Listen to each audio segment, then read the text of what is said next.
right, good morning. Welcome in.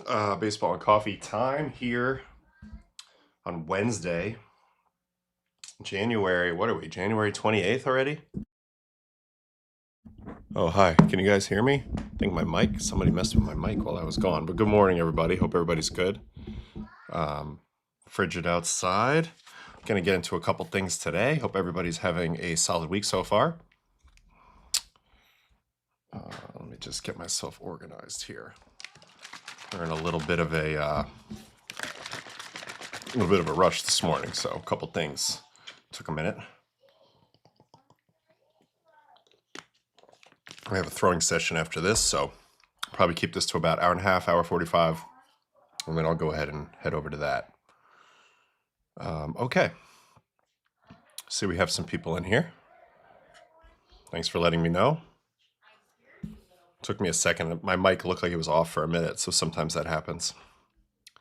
All right, so as you saw in the thumbnail, Bader, probably the first thing we'll talk about. Bader goes to the Giants. I think this is a good fit. I'm a little confused about where the Giants are at the moment, but I like this move for them. Just a little confused about how in they are. I thought they were going to do more. I thought they were going to be in on some higher end pitchers.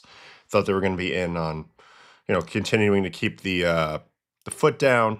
But overall, this is a great situation for Bader. He's going to get to play center. They'll move Lee to a corner spot.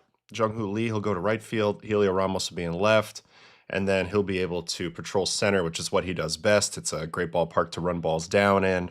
I think he'll connect really well with this fan base. Got a great guys, as we know, has a great personality. He also raked last year. Definitely his best season hitting in a while. So hopefully that holds up. Now, there's a lot of stuff under the hood that make him seem a little lucky, and that some things trended in a weird way, and we'll look at that. But overall, I think his approach was really, really good, and you can't argue with the results. And also, he hit the ground running in big games, too. Before he got hurt down the stretch with the Phillies, he was quite good as well. So this is what the Giants are currently looking at. Helio Ramos, who had been an all-star, I believe, in his rookie year, took a step back. Then Rafi, Willie, Chapman, Jung-Hoo Lee, who had been more of like a leadoff type, but here they have him in the 5-hole for some reason. Bader, and then the mountain of a man, Bryce Eldridge, which we're very curious to watch, 21 years old. Spencer Jones-ish.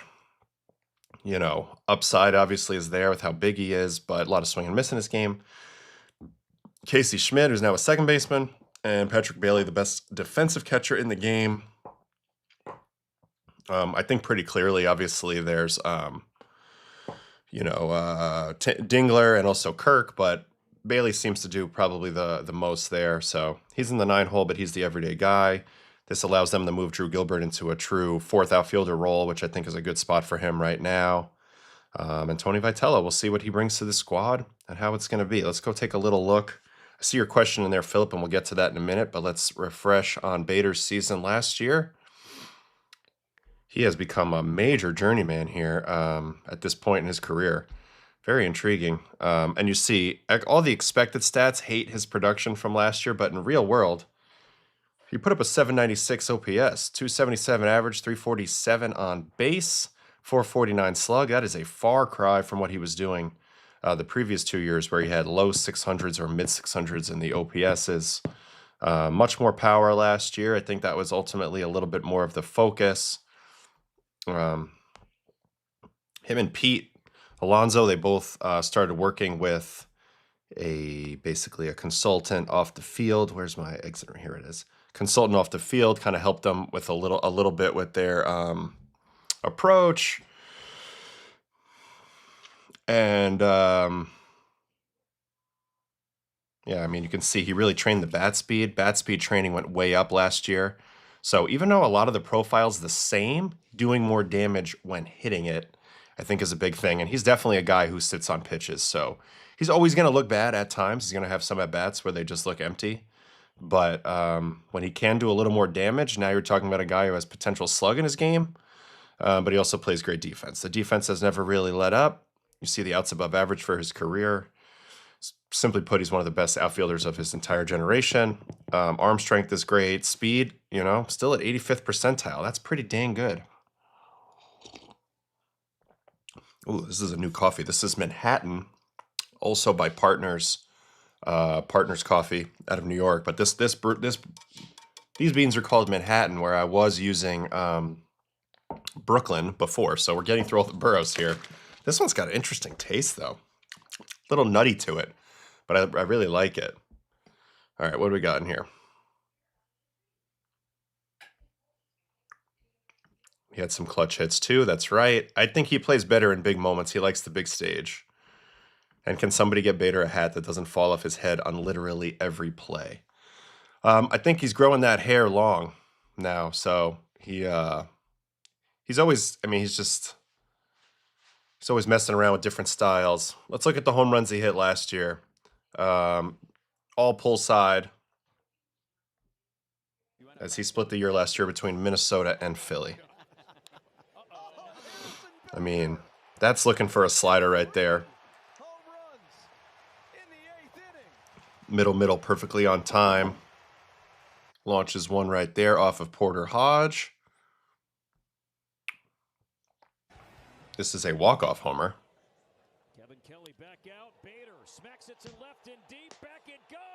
And, he's another one of these guys. He's got enough juice to get the ball out, basically to pull side. He's not going to be hitting too many Oppo home runs. Here are the 2 Oppo home runs he did hit. One's in Colorado, so you have to discount it a little bit. Kind of gets beat, blocked off this ball. But you get the Coors effect. Drips it out over into right. I mean, this was only a 95.1 exit velocity. So again, it's not really his game.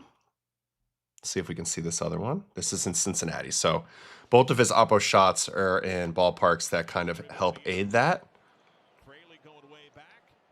And this one, he was super aided by the Viking, who literally hit it over the fence. So again, his power's to the pull side. I think he's kind of come to grips with the fact that he's not going to be a great contact hitter. So he might as well sell out for a little power. He's usually hitting in the middle, from the second half of the lineup all the way to the very bottom of the lineup. And I think he's very good at kind of hanging in the weeds and looking for a pitch. And I think he just did a better job executing that plan last year. And that's why the numbers kind of popped back up. I do think his true talent level is obviously a bit below this, but if this new approach takes, I think you will see him in the, right around league average hitting, which is amazing, because if you're going to be this good on defense, league average hitting gets you to a pretty dynamic place. It doesn't have to be the best, but I think his route to league average production is a few more home runs. It is also interesting, only the 11 steals considering his speed, but I do think there's a little bit of, he's dealt with some things over the years, so just trying to stay healthy, trying to stay on the field. And I know that, in fact, being on the field and playing every day was the main goal that he had in free agency. So what do we think of the Giants overall? Obviously, they're in the Dodgers division, so that's not a good situation if you want to win the division. Padres kind of retooled, but they still have a very, very good roster. Diamondbacks are pushing in a little bit, and then we think the Rockies are still in a wait-and-see mode. This is how they finished out last year. Giants 81 and 81. Padres and Dodgers were well clear of that. Is this team better than the 81 and 81 record? I think so, but I don't think it's enough to get into the 91 category either. I think this is going to be a team that's chasing one of the last wild card spots. And frankly, I thought they could have done a little bit more. I do like Tyler Mahle, Adrian Hauser. Those guys are both intriguing signings for the price. Mahle was great when he pitched last year, but we looked under the hood and we weren't super in love with it. Hauser bounced back tremendously last year and was actually really, really good. But again, these were more, what I would say, depth savvy, bottom of the rotation type pickups. It would have been nice if they had one more guy. Like I was thinking about Imai. Imai would have been a good fit here. Obviously, Framber's still out there. We don't know for a fact that they're not getting him or Gallen, but they could use one more guy to go with Logan Webb and Robbie Ray and really prop up the top end of this rotation if they want to chase down one of those wild card spots, in my mind. They also completely nuked their bullpen last year at the trade deadline. So even though they have Ryan Walker, the rest of it is very unproven. And, this is kind of a modern approach. See who pops. See who pops out of there on the bullpen side. But typically, San Francisco Giants pitching staff is the strength of their team over the years, especially that they won. I do think Foley will have an impact on this team, Jason Foley, once he gets healthy. But that being said, it's just not as strong as it normally is. We're used to seeing dynamic, versatile, deep pitching staff in San Francisco, and that's just not really the case. As for the lineup, I do think it has more potential power than they've had in a very long time of watching it. Between Ramos, Devers, Adames, Chapman, even Bader, and then Eldridge being the big wild card, they have some power guys here. Now the ball's flying a little bit different in San Fran than it used to. It used to feel like easily the best pitcher's ballpark in the league when I was first coming up, but I think that's somewhat changed. Still has it as the 23rd best park to hit in. Obviously, it inflates triples and hits to some extent, but really hurts power. Only an 82 value on power over the last 3 years. And I actually think that's up probably from the old days. Let's see. Yeah, home runs. I mean, it had been as low as 57 in 2012, 59 in 2011, 58 in 2017 is one of the years I was playing there. So it's never been a good place to hit, which makes Barry Bonds that much more incredible. But yeah, it's not a home run park, but they are building for a little more power, and we'll see how that plays out. They're going to have to pull a lot of balls. I'm sure that's being mandated a little bit in the training because that's probably the easiest places to hit home runs at Oracle is just pull it right down the line. Anyway, interesting fit. Bader will be great in center field there, though, which is good. It's a good field. Now they can send Jung-Hoo Lee out to right. And I do think their defense will be better. I don't know if I have this team pegged as a preseason, postseason team, but they're definitely a team to watch. Devers getting more comfortable playing at first base. Adames, second year there. And then I really think Eldridge is a big fulcrum in this team. There was a question here earlier at the very top that I have to get back to. Where am I at on Lee? He was a big-time signing, but the production hasn't quite been there. All right, so let's jump in on Jung-Hoo Lee for a minute, as he's now basically getting replaced in center by Bades, and he's going to go to right. All right, so look, it's a contact profile. I feel like that's fairly obvious right away when you look at this. Expected batting average 90th percentile. He's about league average in walks a little bit. Oh, Archie wants a shout out. Hey Archie, I love you, baby. Love you, Arch. Hope you're doing a little better. So where are we back on Jung-Hoo Lee? Yeah, so where am I at on Lee? I mean, look, I was excited about him at the beginning. He combined a really amazing squared up ability to put bat on ball, hand-eye coordination, paired that with speed.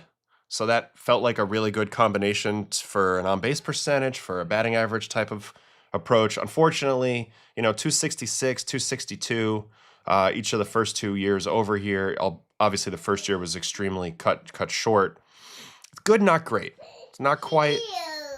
Hi, did you hear me say your name? Yeah. Do you want to wave hi to everybody? Yeah. Okay, come. Come.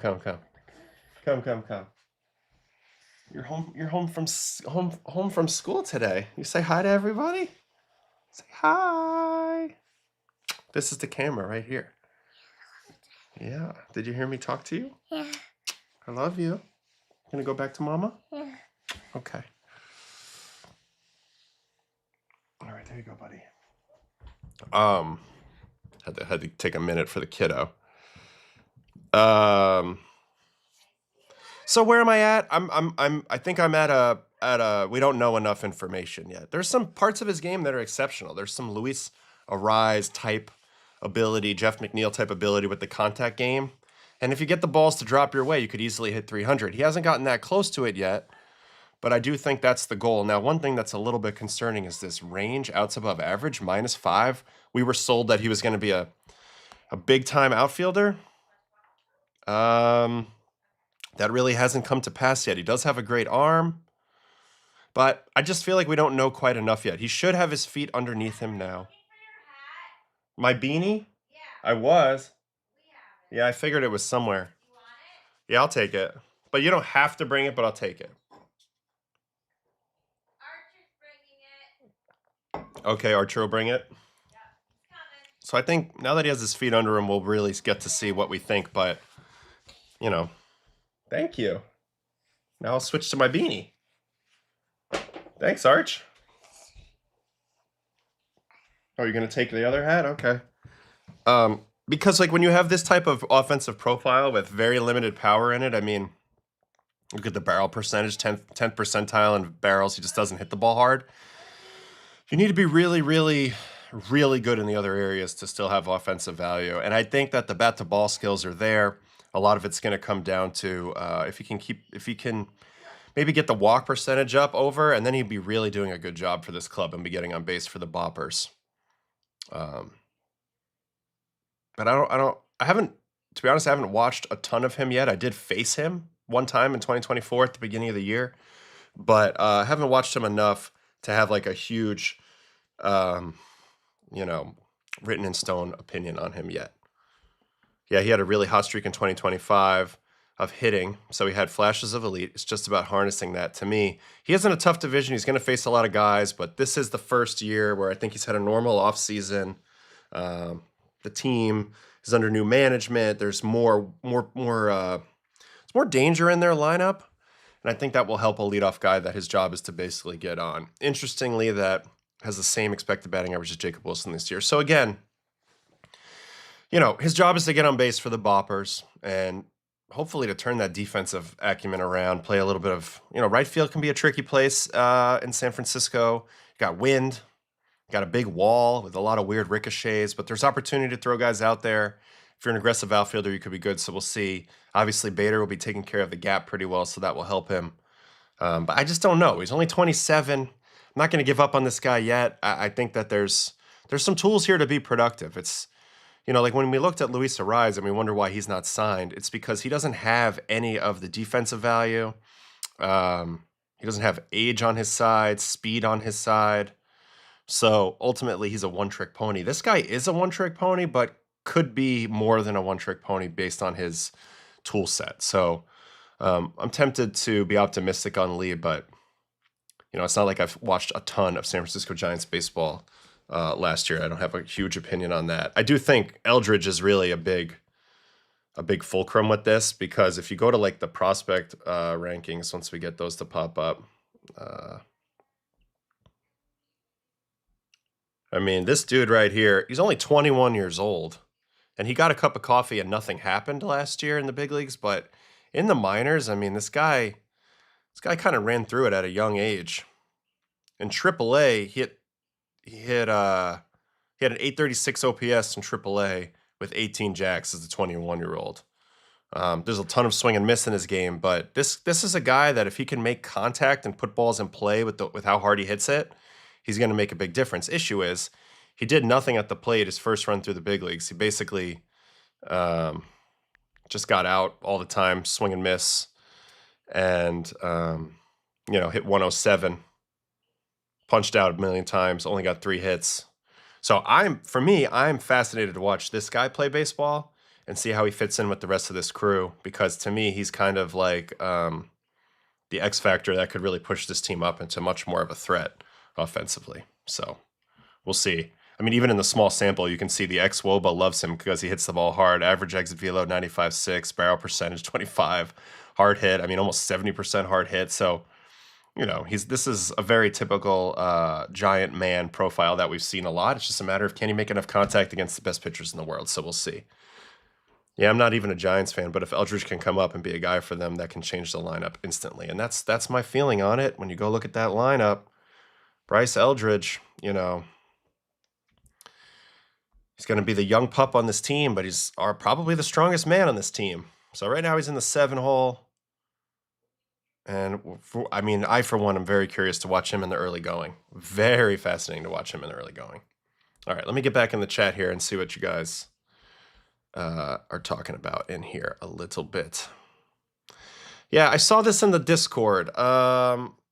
Thanks for posting that, Phil. Apparently other teams are using different metrics for bat speed. I'm not going to freak out about that. Every team uses their own formulas. They like to, you know, rank things their own ways. They measure things a little bit differently. I think that's great. Everybody's looking for somewhat of an edge in how to look at players. But at the end of the day, like if you go to the leaderboard for bat speed, Like if you go to the bat tracking leaderboard and you pull up average bat speed, it's exactly the names that you would expect to see, right? It's all the big power guys, the guys who hit the ball hard. O'Neal Cruz, Junior Caminero, Jordan Walker, Joe Adell, Schwarber, Kurtz, Judge, Guerrero, Wall. Like these make sense. So even if it's a little bit off and it's a little bit miscalibrated, I think overall we get the idea of who hits the ball hard and who doesn't, who swings the bat fast and who doesn't. Here's on the back end. Arise, Quan, Wilson, these are contact artists. They don't go all out. They don't swing as hard as they can with all their might on every pitch. So this all makes sense, even if it's, maybe calibrated a little bit differently in different places. So I did think that was an interesting post you made, but I'm not really sure what to make of that. Top left fielders out, Duran number 1. I saw that they had Duran 1, Anthony 2. So Red Sox have 2 of the top rated left fielders in the game, according to the Shredder MLB Network. Like I told you, I'm a fan of both of these guys. I've always been a fan of Duran. He's got a chance to be an engine for a team like he was 2 years ago. I do think that he's right in the way of Roman playing, which stinks, and you're not going to play him in center if you can push Rafaela out there. I think a lot of it comes down to you don't want to sell low on a guy, and Duran wasn't quite as good last year, but obviously there's plenty of reason to believe that he's a stud. Given this ranking and also what we've looked at too, like he was only a tick off from being the guy he was 2 years ago, and I think he can regain that.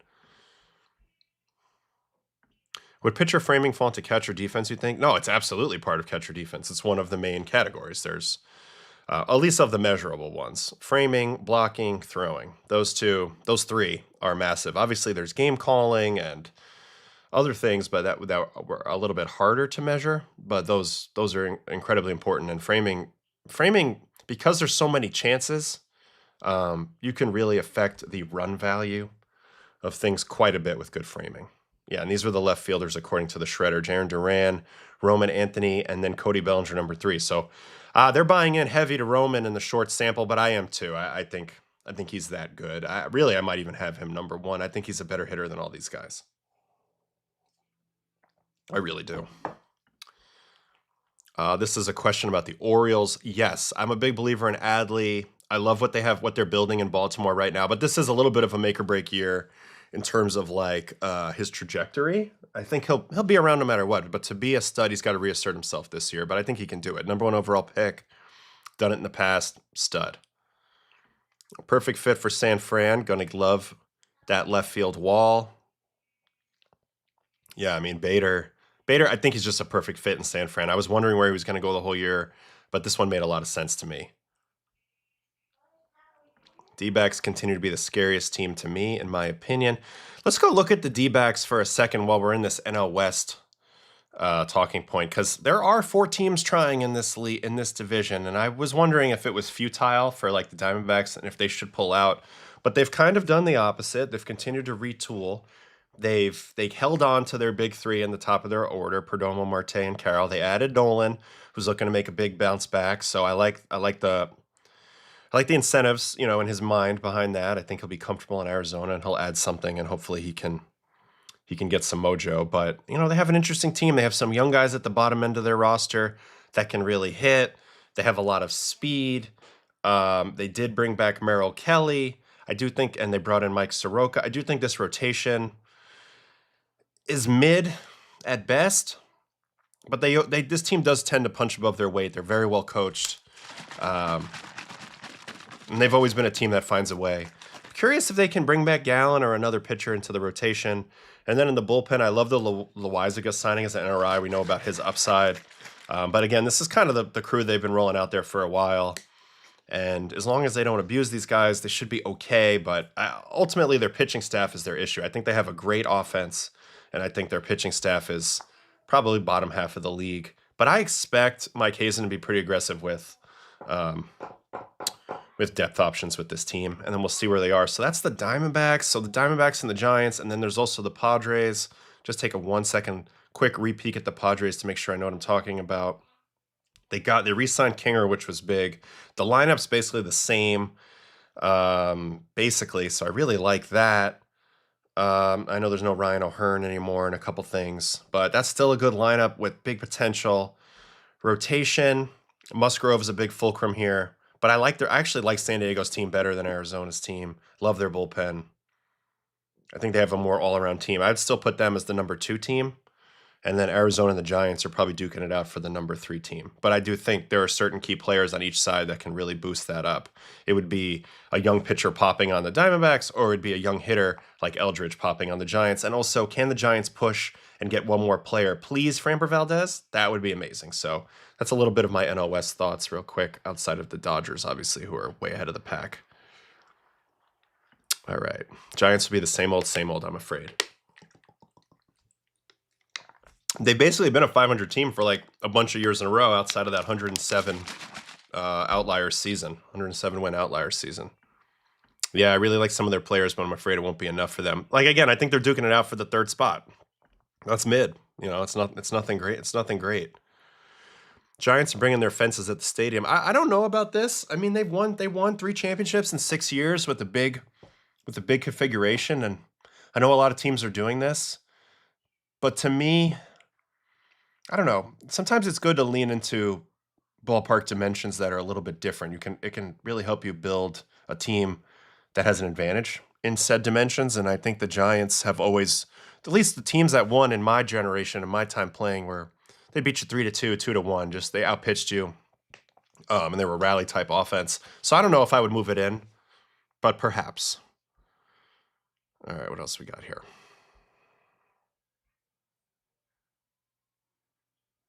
Good morning, good morning, good morning. Is this official yet? I mean, I hope so. MLB players would be great in the Olympics.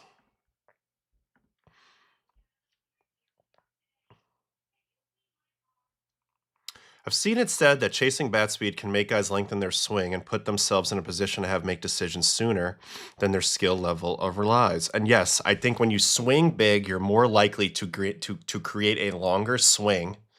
Or I've talked a lot about guys who can't keep their load like very efficient and still have power to all parts of the ballpark, or power in general. They have to do a little bit more to create. So that generally lends itself to a bit of a longer swing. And when you have a longer swing, you have to make decisions at a slightly earlier timing. Like you have a little bit less time to decide to go for it or not to go for it. And so, yeah, it can hurt your swing decisions. It's all kind of works together. Length of swing, what you're trying to do at the plate, whether you're trying to pull, whether you're okay using the whole field, what your level of anticipation is, how much power you need to generate out of your frame. All that kind of works together. But generally speaking, I think this is true. You chase bat speed, oftentimes it will make your swing a little bit longer, which makes it tough. Now, but that's why one of my favorite things to look at is to find players who have above average bat speed, but also better than average swing lengths, meaning short swings, but they still swing hard. One thing that I noticed with Pete Alonso last year that really stood out is his bat speed basically maintained, so it was elite, but his swing length got better, a little bit shorter to the ball, and I think that makes a big difference in terms of swing decisions and also ability to catch up to velocity. On foul territory, Jim Bowden said Bader will only going to be a 4th outfielder role. Yeah, I don't think he knew what he was talking about in this situation. Pretty sure Bader's signing there to play every day in center. I feel like framing game calling should be their own thing, like battery defense or something, outside of blocking, throwing arm, and discussing catcher defense. Game calling is just very hard to, I guess, assign a value to, especially when, and I've mentioned this before, we're in the age of the wristband where there's recommendations for every pitcher, every batter, every count. So a lot of it's kind of scripted. I mean, not totally, it shouldn't be. That's not the best way to win. But I think a lot of it is generally scripted. So how much of that credit goes to the catcher in that circumstance? Probably not a lot. And also probably pretty hard to quantify what should go to him. So anyway, those are my thoughts on that. All right. So that is it for that. There has been a ton of minor league signings. I almost named this stream today minor league signing season, because we are 2 weeks away from spring training, thus the real title, which was Spring Training Looms. And this is the time of year. I was just talking to my wife about this yesterday. We were driving in the car. I'm like, did you know that it's 2 weeks to spring training? And she's like, she's like, I'm so glad that we don't have the stress of being unsigned and you're fully trained and want to leave in 2 weeks and you have no idea whether you're getting an offer or not, which is kind of where I was last year. And that's where a lot of these guys are right now. This is Everybody saw the big numbers that were coming out for a while, but we are in a different place right now. So we'll just go back to all positions here. And you can see the top of the board, the guys that are slam dunk major leaguers and have value and are desirable are mostly signed. The ones that remain, Valdez, Suarez, Bader's now signed, Bassett, Verlander, Martinez, Gio, Littell, Talkman to some extent, Ozuna. But it's going to get very dark for a huge amount of these players well into spring training. Gallen, we're waiting on some things to happen. But, I mean, Wilson, Savali, it seems like a lot of guys have signed. But with the amount of free agents out there that are major leaguers, this is when it gets uncomfortable. You're hoping for something to pop the next 2 weeks before camp starts, and then you can kind of move on with your life. But if it doesn't happen, now you're in the situation where your camp started, you feel the pressure of that. Teams are probably lowballing with minor league offers at this point to a lot of guys. You have to hold strong or not hold strong, and then you run the risk of waiting into the season, and then the whole season's now kind of cockamamie for you. So let's just keep an eye on that. There's a lot of very capable guys that are out there. A lot. And we're only on page 2 of the free agents. Now we're on page 3. I mean, there's plenty of guys that are major league quality that are going to be waiting it out. So that's kind of where we're at in the season. And we did see a lot of minor league signings recently. I'll just try to fly through them in here. Gray Kessinger with the Mets. There was a whole bunch of these. Patrick Weigel, minor league deal with the Rockies. Cam Booser, minor league deal with the Rays. Yankees, so there was a whole bunch of claiming and dropping guys. Dom Hamels, now a Yankee, former Met prospect, so he's been kind of already kicking around on the waiver wire the last 2 years. We see waiver claims. Beto's been all over. This guy's been claimed a few times, I feel like.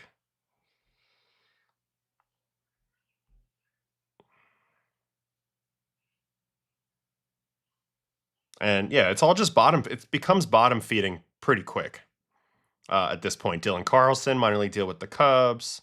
Aaron Sanchez and the Royals. Now, he was the pitcher of the year in the Dominican.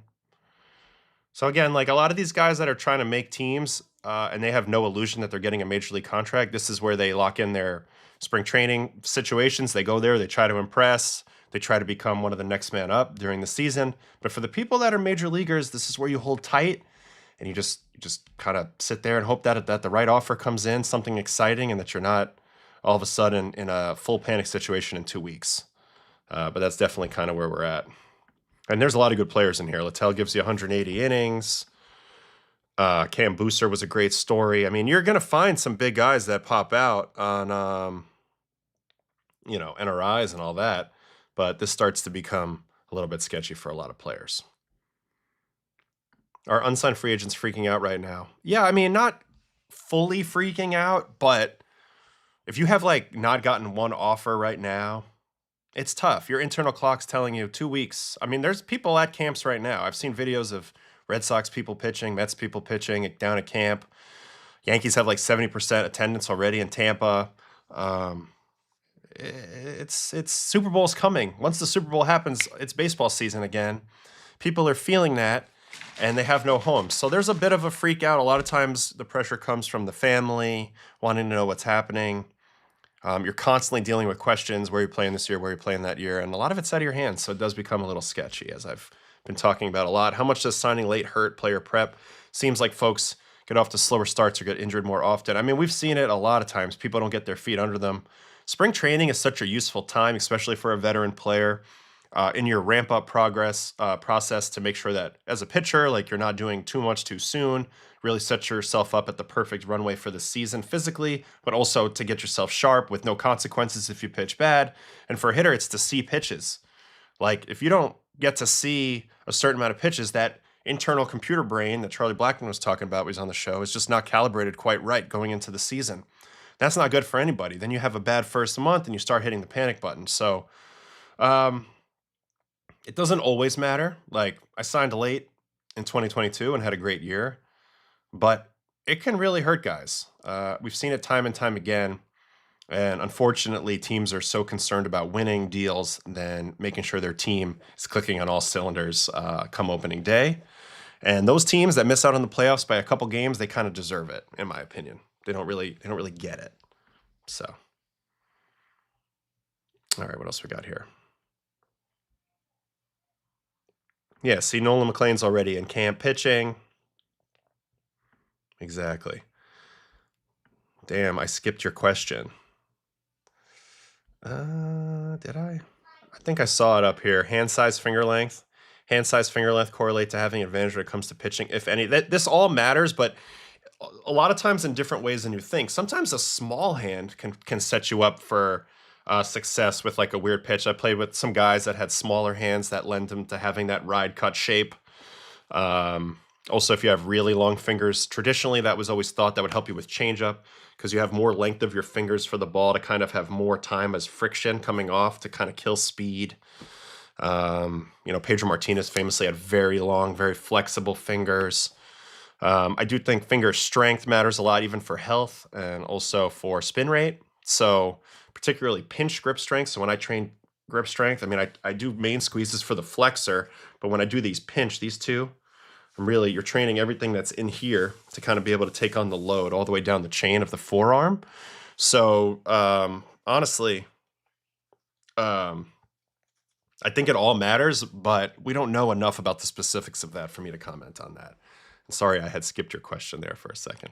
All right, what else we got? What's the calculus a player does on accepting a minor league assignment versus an opt-out? Is it better to train on your own or play in AAA? Yeah, so this gets tough. Most of the times, like veteran players, they do have opt-outs in their contract or upward mobility clauses, which are key because that basically means you can be in AAA, but every other team can then just grab you and put you on their major league roster. And then the team that you're with has a choice to either then do the same or they lose you. But it gives you the chance to, get where you want to be, which is the major leagues. And if you're out of it, like if you're training on your own, now you get into a weird gray area. I was in this spot last year. I was down at Cressy's place in Florida. I was throwing the live hitters. There were scouts there sometimes. You're working the phones. You're trying to get a deal, but you're in a desperate situation. More often than not, they're going to want you to go to AAA and to get a look at you before they decide to put you on the major league roster. So this is a tricky scenario. And for 99% of players, they're probably better off going to AAA and, reproving their way back up there. There is that 1% that's so proven that they can just wait it out. Like Max Scherzer or Verlander, if they don't get signed in the next 2 weeks, they're fine. They'll wait. Eventually, some team will need their expertise, and they'll bring them right to the major league team, or they'll sign them to a major league contract to give them a little time to get ready. But most people are not in that circumstance. Most people are not proven like that or trusted like that. Stress about signing late, then stress about having a good enough spring to make the team. That was me last year. I signed late. I'm 39 years old, trying to make the Red Sox. There were guys throwing 98 all over the place. New GM who I didn't have a relationship with. It's hard. My whole career as a veteran, I was able to kind of have that slow ramp up into the season. The spring training results didn't really get looked at a whole lot. I was trusted, basically. And then when you're not trusted and you're late to the party, you feel like the spring training's on a treadmill and you're on still ground and you have to kind of get on running somehow. And that's easier said than done. In the modern day where everything's measured and there's no hiding, like if you're not up to snuff, they're going to know it pretty quick. So it's pretty scary. When does the conversation about signing outside of North America start? So typically this would be like, you see a lot of international scouts when you're in AAA. They're always looking for 4A players, guys who are really good players in AAA, but maybe a little bit older or not getting as much chances at the actual major leagues. And they're, at least in my era, they were mostly looking for power. So whether that was from pitching, was a velocity standpoint, because that was something they lacked overseas, or from a position player standpoint, power at the plate was something that they lacked overseas. They had fundamentals, they had contact game in spades, but they were looking for some of the qualities they didn't have. I actually did get approached by some Japanese scouts. I had been on the 40 man. I had been outrighted off the 40 man in 2011. And that year, I did have some interest from overseas. I did get put back on the 40 man that next year at the beginning of 2012. So that made my decision for me. Like I was still on the major league radar and I wanted to keep pushing for that. But yeah, I was in that spot where they kind of see you as a talented player that they could use over there. You're not bound to any major league team on a 40-man roster, and that's when the conversations usually start. For the most part, it's like that 4A player, guy who can't quite get the traction he wants in MLB, but still is a very good baseball player on the world stage and can be useful to a team out there where their offer is still very attractive. Because in AAA, even if you're at the very high end of AAA, you spend the whole year in the minors, and let's say you make 30 grand a month, times 6, it's nothing compared to what you could get in Japan or in Korea or in even like Chinese Taipei to go over there for 1 year, where they'll pay you like major league minimum or similar $1 million. So a lot of times the money also becomes a big factor in this conversation. At what point do you decide to retire if not taken before spring training? I think that's a personal decision for everybody. Retirement, it comes up for everybody in different kind of ways. So every circumstance is different on that. All right, good. Now we're talking WBC, which is perfect because I want to shift for a minute and talk about Samurai Japan. They actually finally, the 3-time and the defending WBC champions, announced their roster yesterday. So I want to go through that a little bit, kind of look at what some of the firepower that they're bringing to the table this year with Samurai Japan to try to go ahead and win their 4th WBC. And right before I get into this question, let me just answer this. He pitched last year for Yokohama, struggled really poorly, stopped vlogging midway through because of that, and now he's back doing his YouTubing in the States. Don't know if he's going to play everywhere, and honestly, this whole situation with him has just become very sad, in my opinion. All right. So I don't know if they've changed the rules. Last WBC, there was no pitch clock. There was none of that. So we just kind of played baseball the old school way. But I have a feeling they might have implemented some of this. They might have followed suit, but we'll see. Yeah, and this is about Bauer. He was literally the worst qualified pitcher in MVP this year. I mean, it doesn't mean he's cooked, but he was mentally fried. I was watching his vlogs, and when he was struggling, he definitely looked like he was ready to tear the hair out of his head. And I got to imagine dealing with regret, is awfully tough sometimes mentally. All right, so let me go and try to take a look at a couple things here. Number one, let's go to MLB.com because they have a Samurai Japan. I'll just Google it.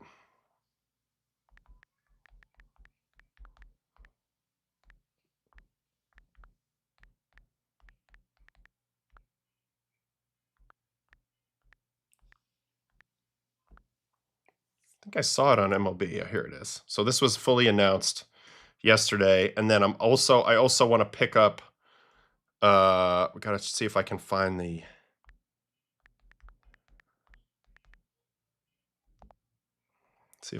this guy's page here that has the dashboard.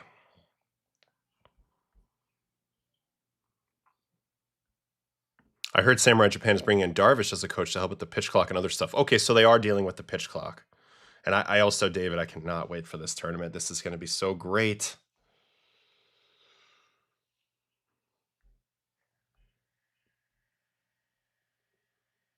All right, so first we'll start with our pitcher percentiles. All right, because we have the list of the pitchers.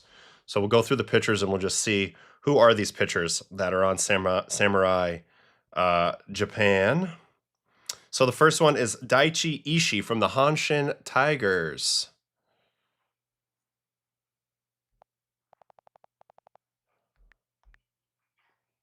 Here he is, Daichi Ishii. And right off the bat, we already have a stud. ERA plus 100th percentile. So this is a relief pitcher. Dominant relief pitcher. Gave up 0 home runs on the season. Not a big strikeout artist, but that's also MPB. Never walks you. So he's probably a 4-seam split guy, I would imagine, but he's been pretty dominant. I wish that this sheet would give me more like actual stats on what he did. Player pitching.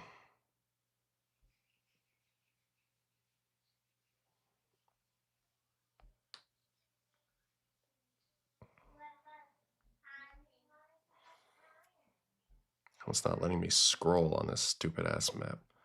So he was on Hanshin, right? Well, let's go to closers. Oh, no, that's the Central League and the... No, we need both.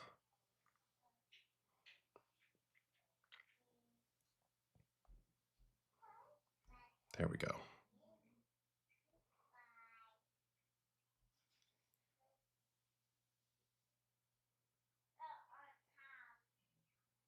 All right, so Ishii went, wow, he had a .17 ERA last year, a 1.92 FIP, a .83 WHIP, 9 saves, 36 holds for the Tigers.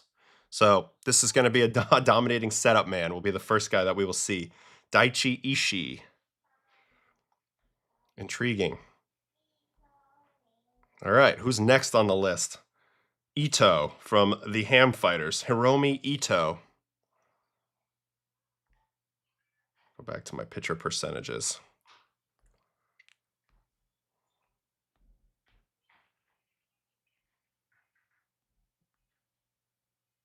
Here he is, Hiromi Ito, Nippon Ham Fighters. So this was a starter. He threw 196 and 2/3 last year. My ace, Ito. So here's the issue when you're playing Japan. They have a lot of good pitchers. That's what we saw last year. They literally did a Johnny Holstaff approach in the championship game against us when I was on USA in the last WBC. They started Imanaga, and they just went from there, rolling out one look after another look after another look, and just diced through our whole lineup. So another stud here. Gives up some homers, but that's pretty low still, and then Major League standards. So this will be one of their starters, Hiromi Ito. And the ball is super dead in Japan. There's no doubt about that.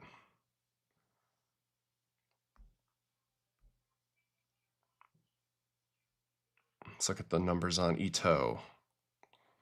14 and 8, 2.52, 2.63 FIP, 1.06 WHIP, 24.5% strikeout, 3.6% walk. That's another thing you're going to see. The best of the best in Japan, stylistically, they don't walk people. Like, they just don't. All right, so we know about Shohei, although he's not going to pitch. We know about Kikuchi, although be curious to see what type of run he gets. And now we're up to Koki Kitayama, Nippon Ham Fighters as well. Koki Kitayama. Well, first, let's just look for his stats here.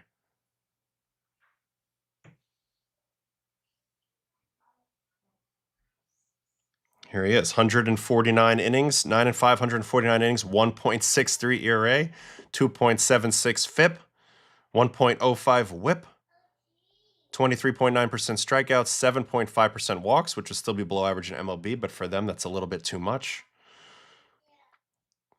So that's another one. Let's see how he looks on the percentiles. I like this site. This is fun. This is Kitayama. Koki Kitayama.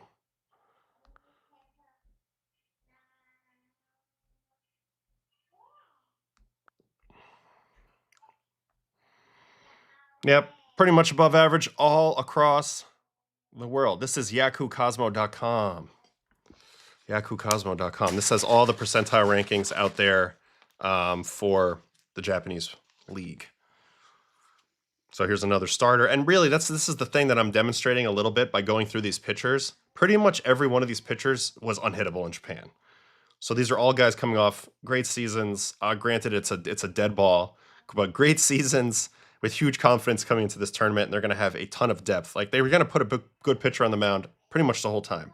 All right, so we know about Sugano. And then there's Ruhei Sotani from the Oryx Buffaloes. Sutani. So let's head down to Sutani. Oryx Buffaloes getting representative here.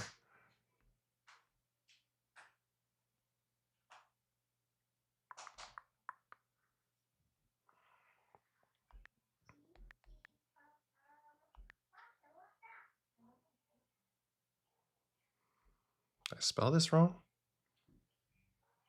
Sotani. Oh, yo.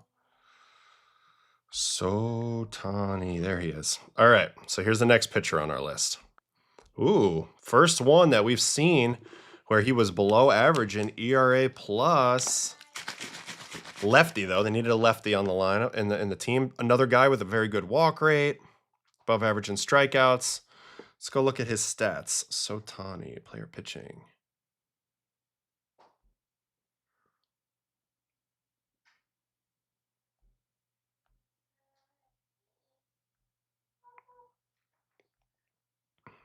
Man, a lot of the same letter last names. All right, Sotani, here he is. All right, so 114 and a third, 4.01 ERA, but only a 2.93 FIP. So somewhat unlucky here. 1.31 WHIP. And so far, this is our least impressive statistical pitcher that Japan's bringing along, but they needed a lefty, so that's one lefty on their squad that they will start with. Very nice. Then there's Taisei Ota from the Yomiuri Giants. All right, so let's look at just straight up for his stats real quick. Ota. I like anybody with an O last name. This has got to be him. Taisei Ota. Right? Let me just double check that. Yep, Taisei. Okay, Taisei Ota last year, 46 holds. So this will be another one of their relief pitchers. 8-4, 1 saves, 46 holds. That's insane. That's insane. 2.11 ERA, 2.82 FIP, 1.02 WHIP, 24.6 punches, which is excellent for Japan, 5.7 walks per 9. So another guy who will not walk you. He also averages 95.3 with the fastball. So they're also going to bring some velocity to this tournament. This has been an interesting thing to watch over the years. I mentioned how back in the day, the scouts that would be scouting the imports to go to Japan were looking for power. But with the new training techniques and how disciplined and how hardworking the Japanese guys are, they found a way to generate velocity in a lot of these arms. So that's why we're seeing, if anything, I think a lot of the pitchers that come over are a little more major league ready, and there's been more questions about the hitters. But the pitching development in Japan has been unbelievable. I mean, just all you got to look at is Yamamoto, and you know that more will be coming. Obviously, there was Darvish. I mean, we've had a lot of more success with the pitchers over the years. Javelins. All right, Hiroto Takahashi. This was a guy who I believe wanted to come over this year, but I'm not 100% sure. All right, Hiroto Takahashi from the Chunichi Dragons. I bet you there's going to be a few Takahashis. Yeah, we got a few here. This was Hiruto, I believe. I mean, it's amazing how my brain doesn't work. Yeah, Hiroto. Got it. Okay, 8-10, 1.72, 2.83 ERA, 3.24 FIP, 1.14 WHIP. Only 20K per 9, so not a big strikeout artist. Also, 7.2 walk percentage, so probably not one of their aces, but clearly he was picked a little bit on velocity as well. Averaging 94.5 for the Chunichi Dragons this year. Do I think they're onto something with the 6-man schedule? Well, I think in a perfect world, MLB would have, 6 games off day, 6 games off day. But with the 162, and for me, that's one of the things I love about MLB is the 162 is a proven ground, for who can handle it. So I like it being difficult. I understand the issues with health, but I don't think alone this would fix anything. But I think in a perfect world, from a player's perspective, yeah, you'd love to have one off day every day. Yeah, no Roki. I think he's trying to transition back to a starter. I think last year really shell-shocked him in a lot of ways. Ended up in a great place, obviously, with him closing in the postseason. But I thought it makes sense for him to kind of, take his time and come back with the Dodgers this year and not be so rushed to be on the Samurai Japan team, which he was last time. All right, who's our next name? Atsuki Tanichi from the Chiba Latte Marines. Atsuki Tanishi. All right.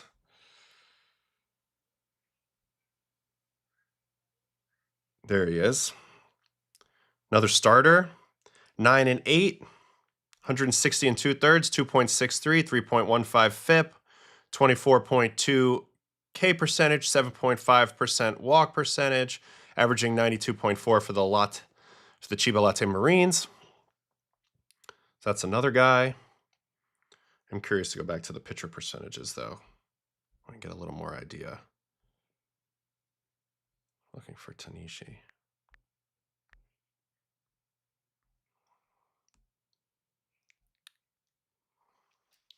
So this is a righty. I had a suspicion he might have been a lefty, but no, this is another righty. Really good swinging strike rate. And really, every single one of these guys rocks a great, strikeout to walk ratio. At the end of the day, they don't beat themselves. Whoever's going to take down Team Japan is going to have to hit these pitchers. I think stuff-wise, it's nothing that they haven't seen in MLB. But again, these teams don't beat themselves. They're also been practicing a lot longer, and they tend to be in more midseason form come this tournament. So that's something to keep in mind. But, I mean, you can see this is a deep team. Every one of these pitchers is coming off of success last year. So we know about Yuki Matsui, reliever for the Padres, very good. And then there's two more to look at here. Hiroki Matsumoto and Hiroga Miyagi, who's very good, who I've heard of many times. Okay, Matsumoto from the SoftBank Hawks. Matsumoto. Well, there's two Matsumotos. Which one is he? This is Hiroki Matsumoto.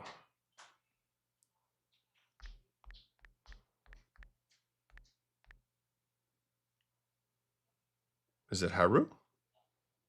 Yeah, SoftBank Hawks. So here's another lefty. So we knew they needed to have another lefty in there. Here's one. 91 and a third last year, 24-year-old lefty. FIP was better than ERA. Too high of a whip. But again, I think that the lefties are a little bit harder to come by. These have been the least impressive profiles so far, but obviously you have to have lefties for matchup reasons. And you look at that U.S. lineup. If you end up in a big spot with them, there's some really good lefty hitters. Going to have some lefties to navigate through that. So here's the lefty, Haru Matsumoto, and then the last pitcher on the list, besides Yamamoto, who of course we know about, absolute legend, is Hiroya Miyagi. Here he is, Hiroya Miyagi, another lefty. So this is the third lefty that we've seen. Now this guy's got very impressive numbers, an 150 and a third. He looks great. Just doesn't throw hard. It's probably the slowest thrower we've seen. I've seen this guy for a while. This guy just gets it done. Really good command. 4.9% walk percentage. Still gets 22% strikeout with only 90.8 mile an hour velocity. So 3 lefties in the mix here. Well, actually 4 if you count Kikuchi. So they have a lot of options from all over. They have velocity. They have guys with major league pedigree that can definitely help their fellow countrymen get prepared for the batters they're going to face. And they have an absolute, just insane amount of depth on the mound. At all times, they're going to have a pretty successful pitcher out there. And pitching with confidence and more in midseason form than the other guys. So that's one of the difficulties of facing the Japanese team is just the overall depth of the pitching. As for the hitting, 3 catchers here. Sakamoto, Nakamura, and Wakatsuki are the 3 catchers. But I want to focus in on a couple of the star players that we don't know about on the hitting side. The biggest one being Sato. Teruki Sato from the Hanshin Tigers. He's supposed to be the next big-time guy. So this is batter. We need to go to batter percentiles now. Archer says hi again. Hi, Arch. Love you, kid. Hope you're doing good in there with mama. All right, here is Sato. This guy is going to be the next star player, is what everybody says. I love you. Strikes out a little too much, but this guy swings really hard. He's a dynamic athlete.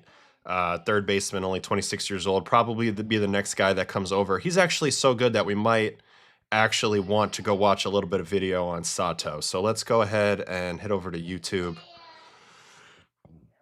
and see what we can find.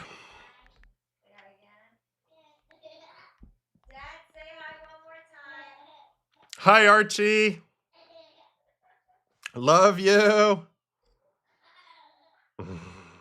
All right, so this is gonna make this this stream non-monetizable, but I don't care, and I'll just clip out this section later. Let's just watch Sato hit a little bit. Lefty hitter, dynamic athlete, big power. Does have some swing and miss in his game, but can use the whole field. This is the next. This is the next domino to drop from Japan. That's going to come over to U.S. And this is his chance to be a big part of the big team. That was off of Sakamoto, one of the other pitchers.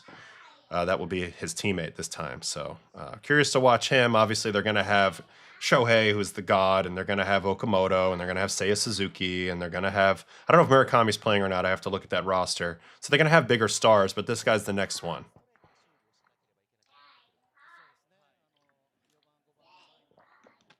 We're trying to go in on him. They miss. It's crazy with the dead ball, though, that he's able to go Oppo Taco so easily here in the Tokyo Dome. I'm going to go make a quick coffee while these highlights play. Did you see me on the screen, Archie? What? I'm just making another coffee.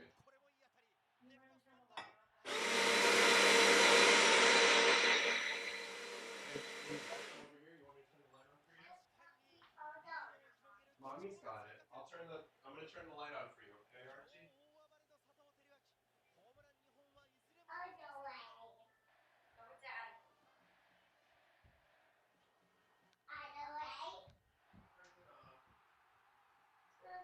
turned it on for you. It's okay. It's all gone. It's okay.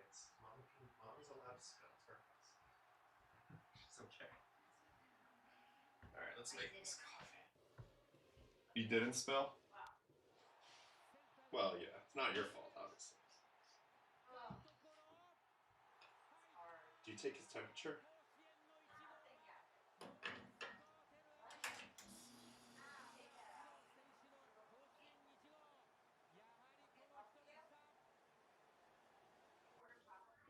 Yeah, they might be out there. I don't know. That was a while ago.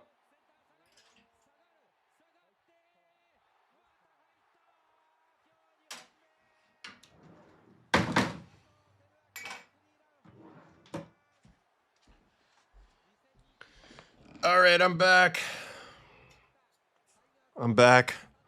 So we're still watching this guy. Yes, we talked a ton about Okamoto. I'm very high on him. I thought that was the best signing of the offseason for the Blue Jays. Also, I trust a lot of what my teammates have told me about Okamoto, guys who played in Japan, guys who have seen him up close. They said he was better than Murakami, probably the best hitter in Japan all around. And he was basically revered over there. His consistency, his professionalism. He's a little better on defense than people realize. So I'm huge on Okamoto. We looked at a lot of his underlying stats, and they all looked very good. So I'm curious to watch him. But look at Sato just raking. Sato is a guy, and I agree. Sato is a guy. So he's going to be the next one to come over. Of course, everybody will expect him to go to the Dodgers, but we'll see. They will have an opening at third base when Muncie's done. I like how all these Japanese keep their hands out and on plane.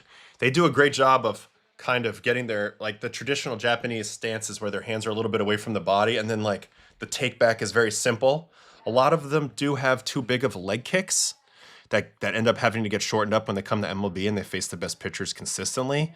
Shohei did that. We're curious to watch Murakami's approach. But you see a guy like Sato, he's got almost no move, which I think is really cool to see for a young player. Also, he's not all out just power. Like, he's got speed in his game too. So this is going to be very interesting to watch. Yeah, this is a dead ball and he's still hitting bombs. So that's important to remember. I mean, Oppo Taco too. So I'm way higher. Like, you think of a lot of the lefties that have come, a lot of the baseball players, hitters that have come from Japan recently. Yoshida, Murakami, Okamoto. This guy is the guy I think has got the potential for the biggest, longest contract. You know, age with overall all-around ability. So this is a guy I'm probably the most excited about that we've seen come about the last few years. But it'll be interesting to see because Yoshida was a banger over there too, but he's basically a one-trick pony, can't do anything else. And that's what's kind of come to fruition with the Red Sox. They don't know really where to play him. So, no Shumpita.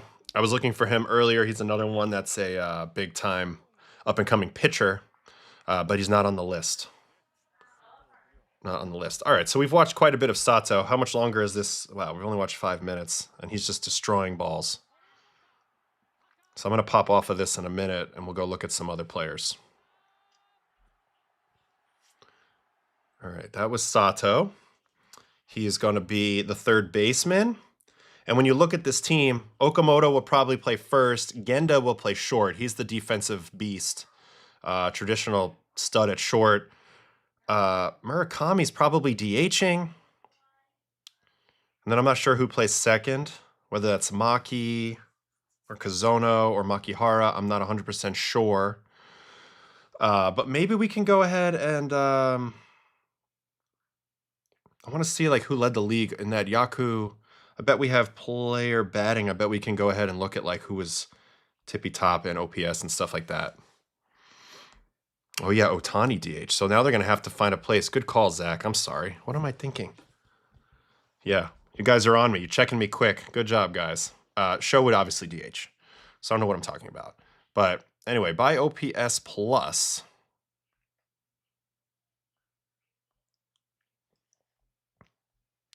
We have to change the minimum plate appearances. We'll take it to 100. We'll just take it to 100 first. All right, OPS plus leaders. So Okamoto, literally #1 in Japan. Make this table a little bit bigger so you guys can see it. This is the list of OPS plus leaders, minimum 100 plate appearances last year. Okamoto, Murakami, Sato. So those are the 3 studs that we've talked about. Luke Voigt, old friend. Seiya Hosokawa. And then Kensuke Kondo. He's another very famous player. Is he not on the list this year? Is Kondo playing? Kondo? Yes, he's an outfielder. So Kondo's in there.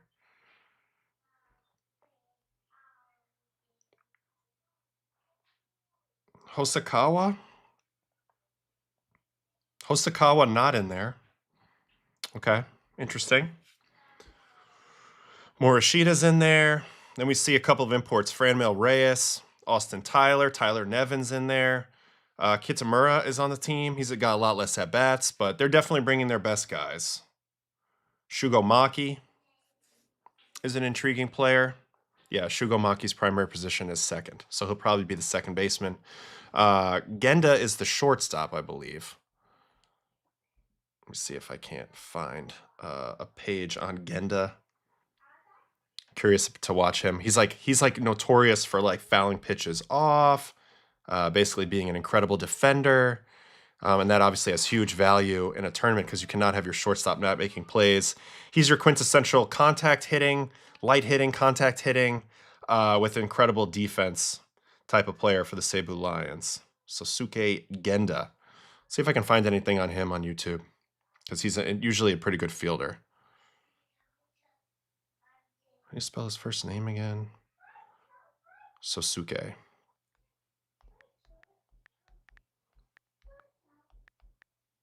Sosuke Genda defense. He's won the Gold Glove every year in Japan. So this is another one where, you know, we're now in the place where for sure this is going to get copyright infringed. But it's okay. That's the beauty of a live stream. The people who are here live don't have to worry about that.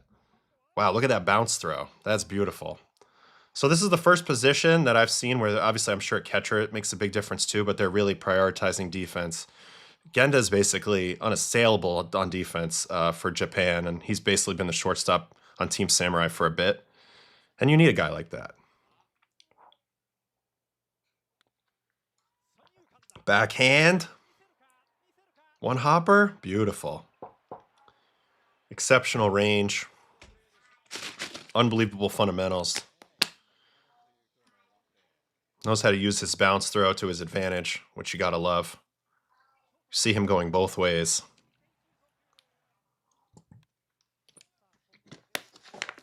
Oh, so here's an option Maya's talking about. They could put Sato in the outfield, Munetaka, Murakami at first, or Komodo at third. They could definitely do that. They're going to have a freaking good team, man. This is, I mean, I know the U.S. is probably going to be now the favorite given our roster. Given the U.S. roster, I have to say, I can't say us anymore since Italy reasons. But I think, I mean, this team's right there, man. This is going to be a tough team to beat. There's a lot of unfamiliarity. They're not going to beat themselves. They're going to play small ball when they need to play small ball. And we already looked at how much pitching they're going to have. Man, this guy's a stud. He does everything just in a flow. Look at this flowy play. I should just put Genda highlights on a little TV in my son's room and just let him watch some things. Man, look at the smooth. Look at that little Brendan Ryan type scoopy throw. Love watching good fundies. See, this we watch real baseball on this channel. That's the best part. Not sure if this is a topic for today's stream, but does Framber fit with Jays? Framber fits with every team because he's an ace, but the Jays do have 6 starters right now.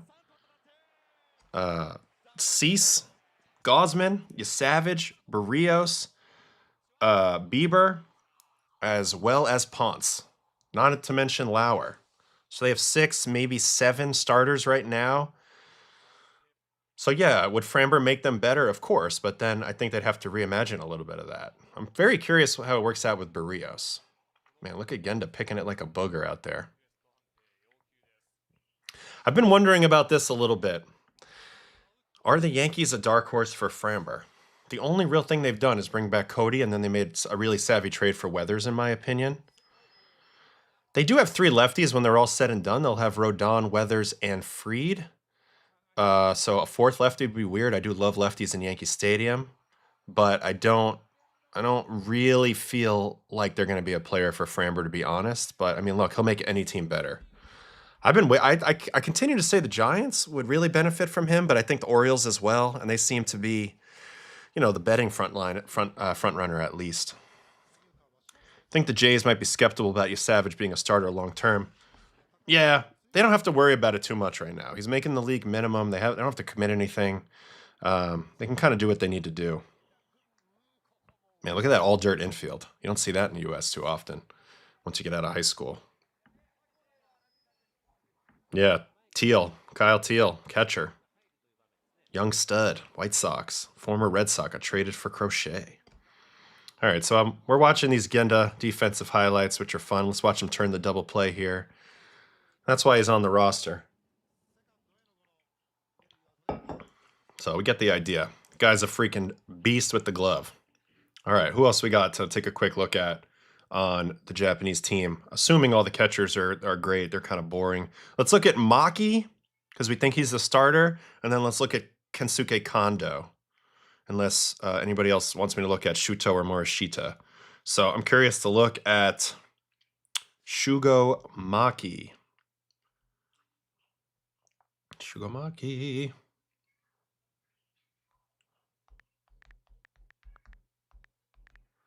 The issue with the Barrios thing, I see some stuff in here. The thing that's tough for me is hold on.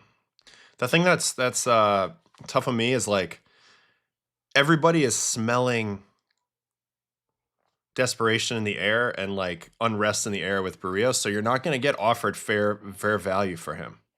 All right, we don't have a lot here. This is like a pretty old NPB highlight situation. Let's see what comes up here.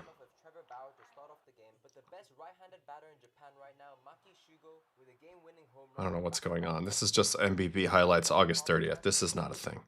Well, here's a home run he hit in the WBC last year. Little Oppo Taco off of Japan. This guy will be the second baseman. Not a whole lot on him, but he was one of the better hitters despite being a second baseman.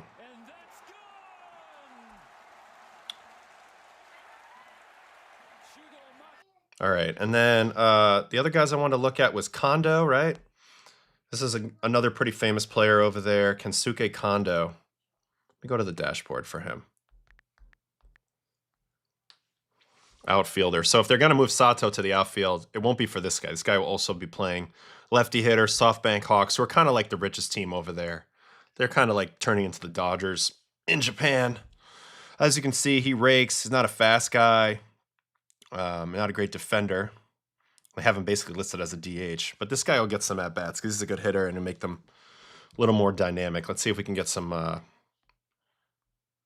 stuff on him.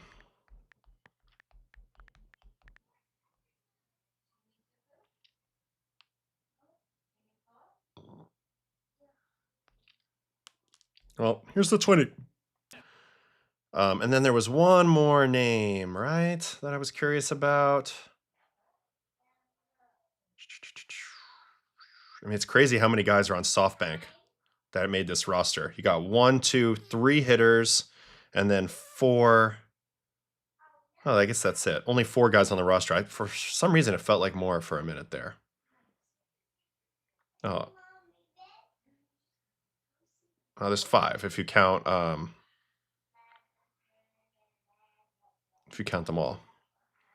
Anyway, they're going to be an interesting team to watch. I'm curious to see how good they'll be.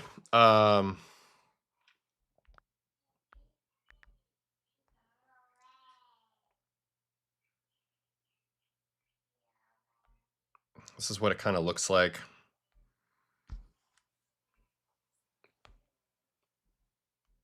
This is the projected starting lineup.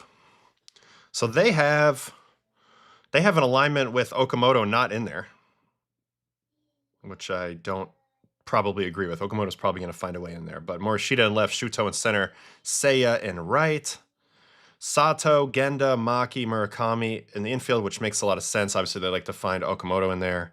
Watsutsuki catching, Shohei DHing, rotation Kiriyama, Yamamoto, Ito, and Kikuchi with a huge amount of depth beyond that. But I do think Kondo and Okamoto, who are some of their better hitters, will find their way in there as well. This is a very good team. Can't wait to watch them play. They're probably going to bulldoze everybody in the Tokyo Dome in the first round, and then we'll go from there.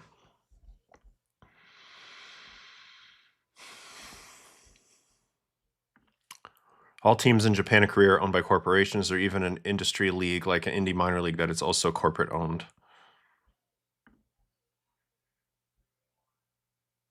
If you were in charge, if Tiberius was in charge, he'd have Okamoto in there. He or she would have Okamoto in there. I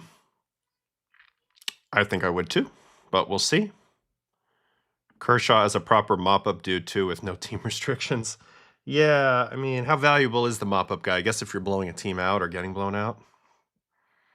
We'll see. Okay. So while we're here, we might as well quickly take a peek at some of the other powerhouses and how they're shaking up. Here's Dominican. Keep trying to click on Dominican. Internet is failing me at the moment. All right, here's DR. We've gone over this before, but the pitching is kind of the mystery, how it all work out. But Soto, J-Rod, and Tatis, wow. Machado, Perdomo, Ketel Marte, Vlad with Jose Ramirez DHing. The offense is unreal, absolutely unreal. Right now, Christopher Sanchez, Sevi, and Sandy as the top 3 pitchers. We know about Uceta and Estevez. I've been trying to get Estevez on the show. I think that might work out. We'll see if he says yes. Usually, he's pretty open to things. He'll probably say yes. And so we're curious what the rest of the pitching will look like. But from an offensive standpoint, that's insane. We've already looked a lot at USA. I do think it's a shame that Altuve's not playing for Venezuela. So now we're in a spot where Chorio, Acuna, Abreu, Suarez, Michael Garcia, and a bunch of TBAs. Ranger Suarez, Herman Marquez, Eduardo Rodriguez, Pablo Lopez, actually pretty strong rotation. Zerpa, Palencia, Montero, Sensatella. Like, this will be a good team. Unfortunately, obviously, the country's going through a lot right now, so unclear how this will all play out, but they're typically very strong as well. Puerto Rico, who has gotten some also unfortunate news recently, there'll be no Correa. There's no Kike, but this is what they're looking at right now. Helio Ramos, Javi Baez, Riley Green, very nice. Nolan, Lindor, Castro, Caratini, also very nice. Martin Maldonado, who is technically retired, but will be playing in this one, will be fun. Yeah, I did see O'Neal Cruz was also confirmed on the team as well for DR. as well as Johan Rojas, some other people. Seth Lugo, Jorge Barrios. This team usually struggles with pitching depth. They usually have high-end guys. I mean, there's Sugar and his brother probably, Fernando Cruz. Barrios, some guys, but they usually tend to struggle with their depth. Puerto Rico has big leaguers, but not as many as you would think. What else was I going to look at here?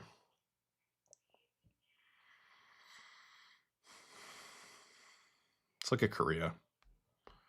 So this hasn't been announced yet, but all these are coming out on the 2nd. They're going to be a very intriguing roster.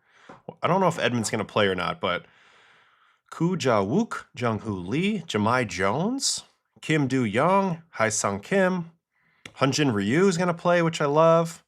Riley O'Brien, Jung Ha-young. So, I mean, they have their own league. They're going to have a very interesting team. I don't know if Weatherholt's going to be on it or not. He's like a front runner for Rookie of the Year, too, so I'm not sure if the timing makes a lot of sense for him, but expect Korea to be the other good team from the Far East. Yeah, next show will be Friday. And let's look at Mexico while we're at it. This is the current Mexico. Randy, Duran, and Meneses, Paredes, Urias, Aranda, Kirk, Tellez, Aaron Sanchez, Tyron Walker, Urquidy, Cody Ponce. Like, there's some names here. I do think being a member of the Italy team, this is going to be probably the main competition to get out of the bracket beyond USA. It'll be Italy versus Mexico. I can't really divulge all the names on the Italy team, but it's a young team. It's a young team. These are the names that are out there now. Sal Frelick, Pescantino, Kyle Teal, Jack Caglione, Aaron Nola, Sam Aldegheri. And then obviously you know about me if I do end up officially getting to the finish line, which I think I will. But yeah, this is going to be a young dynamic team, and it's going to, I think, between Italy and Mexico to probably get out of the first round there. Let's see if there's any info on Colombia. Oscar Mercado, Harold Ramirez, Jeter Downs, Gio Urshela, Jorge Alfaro, Elias Diaz. Interesting little rotation, too. Crismet, Patino, Tehran, and Quintana. This is another team to not sleep on. I remember we beat them 1-0 in the tournament last time, and it was a little sketchy. But they usually have some guys, too. Taiwan team. Let's see what they have. They don't have a whole lot of it listed yet. We'll wait to see. But Yu Chang is a name we know. Sunsei Chang. And then, I don't want to even try to get the name wrong in center field, but we don't know enough about this squad yet. It's funny that they're ranked number 2 in the world, but they're not quite there yet, obviously, in terms of having any progress in this tournament, having made any progress in the tournament, but they've done very well in other international tournaments at different levels, so they have a very high ranking. Let's look at Australia. Bazana, Curtis Mead, Robbie Perkins, Liam Hendricks. They're usually a fun team too, but we'll see. We'll see how this all goes. So anyway, that's a little bit of a check-in on the WBC rosters. We looked a lot at that Japanese team, which is going to be a fun team to follow this year. Will Taiwan win Korea? I think really Japan and Korea are definitely the front runners in that bracket, but anything can happen. That's the beauty of a tournament. You just got to go like 3-1 to advance. So anything can happen. Australia was really fun last time. They were just so happy to be there. I feel like they have a blast wherever they are. Just part of the culture. Yeah, Edmund had ankle surgery, so he's out. Oh, and apparently Weatherholt couldn't play because he isn't Korean enough. There's a lot of interesting lineage that has to be proven to play on these teams. So usually it's like 2 or 3 generations, although if you can't prove it, you can't play. So it's intriguing. Will the UK have more Temu last-minute uniforms again or what? I forgot to look at the UK. They're actually in the same bracket as us. So Trace, my guy, in right field. Trace Thompson, Nick Ward, Sebastian Walcott, Jazz. We know Jazz is playing. BJ Murray, Harry Ford. Aroldis Chapman's on this team. This would be an interesting team. I have no idea. Hopefully they do have higher quality jerseys. They need that. That was bad last time. Or like taped on. It was not very good. So dislike WBC before spring training ramping up so early can lead to injury affecting main job. Yeah, I think that's the main concern of the teams. A lot of things have happened. There's been some freak injuries over the years that have sucked to see. My question is, when would you put it? You put it mid-season, you're going to have a lot of the same issues, same worries. And you put it after the season, the guys are all gassed. So there's really no good time. What I would do is perhaps do this and make it real big and then move the MLB season back a week and just try to, see if you can start the postseason a week later. I know that's a little bit crazy, but give this tournament a little more room to breathe. But I don't know. I love this tournament so much. It's unfortunate that, it is a little bit of a risky scenario at times. Okay, we want to look at Netherlands. So let's look at Netherlands too. This is also a team that quite often has, can be quite top heavy and pretty strong. Profar, Rafaela, Didi, Xander, Ozzy, Scope. Some of these guys are past their prime, but that's fantastic. They've always had trouble with the pitching side of things, particularly the starting pitching type of things. Kenley, Sharon Martis will be on this team, and there's some names you'll have heard. But overall, this is always a very top-heavy. Like their top 5 and 6 in the lineup is usually out of this group, and they're always very good. I'm curious to see how they do this year. And these guys can play for Netherlands because like Curacao, Aruba, all those places are part of the Netherlands Antilles. So that's how they qualify to play for Holland. All right. Yep, that's the goal. I got to make sure I'm 100% ready. I will be on the roster, and it's just a matter if I can get there without getting hurt in time. But we're doing as good as we can. I'm going to go through it today with a high school kid. Big shout out. I'm going to actually shout him out by name. Notre Dame commit from Brunswick High School out here in Connecticut near me. Meeting him for the first time today, so very excited to see how this goes. John Galley, committed to Notre Dame. That's who I'm playing catch with today. So excited to meet John Galley, and he's at the beginning of his journey. I'm at the end, and we'll hang out and try to get better together today. So excited to get ready and see where it leads for me. Do WBC in the middle of MLB like the NBA does? I mean, it's possible. You're going to have a lot of the same concerns. Now you're in mid-season form, which is great. Theoretically, you'd be less injury prone, but it's also adding more workload right in the middle of the season. Teams will probably have a problem with that. There's no ideal time for this, I think, is ultimately the problem. Never forget Trace Thompson's 2022. At times, Trace has been unbelievable. When he doesn't strike out enough, when he doesn't swing and miss, and he puts the ball in play, he's really good, really dynamic player. You want me to look at Canada quickly? Absolutely. So there's no Freddie, but I do think the Canadian team's going to be pretty dynamic overall. Tyler O'Neill, Denzel Clark, Owen, Cassie. That's a tremendous outfield for this tournament. Abraham Toro, Otto Lopez, Edouard Julien, and both nailers. Josh will play first, and the other nailer is a catcher, although I don't see him on here. Liam Hicks is listed as the starter, and interestingly, Matt Davidson coming out of left field to be the DH. J-Mo, Soroka, Logan Allen, Cal Quantrill makes a very, very good starting rotation. And then the bullpen, Rob Z, Philippe Aumont, who's been around forever in Canada baseball, Matt Brash, Jordan Balzovich, James Paxton doing an Ottavino and playing after being done at the MLB level, still playing, Eric Cerntola, Curtis Taylor, and Adam Macko. So they'll have some depth here. They're going to be a threat, and they're going to be a team that's going to, be a threat. Not sure how great they'll be offensively. Naylor, Toro, O'Neill, Cassie, those guys are probably going to have to carry, but we'll see. This is actually a pretty good team. It's a pretty good, exciting team. Do you get a WC ring if you win or some hardware? Yes, you get a medal. I think I have my WBC silver medal from last time in here. Let me go take a quick look.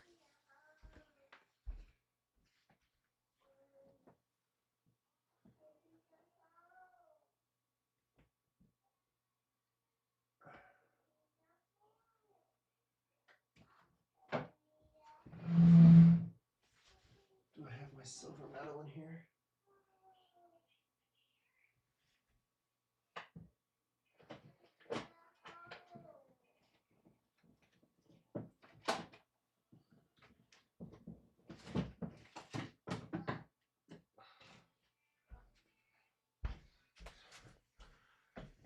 Okay. We'll do a little show and tell. World Baseball Classic.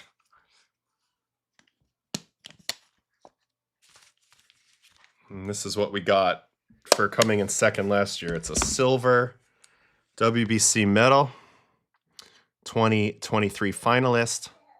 On the back, it just says World Series 2023. It's got some weight to it, so it might be a little legit. And, you know, we'll just go ahead and rock this for the rest of the stream. But yeah, intriguing little WBC action. So that's what we got. That's what we got.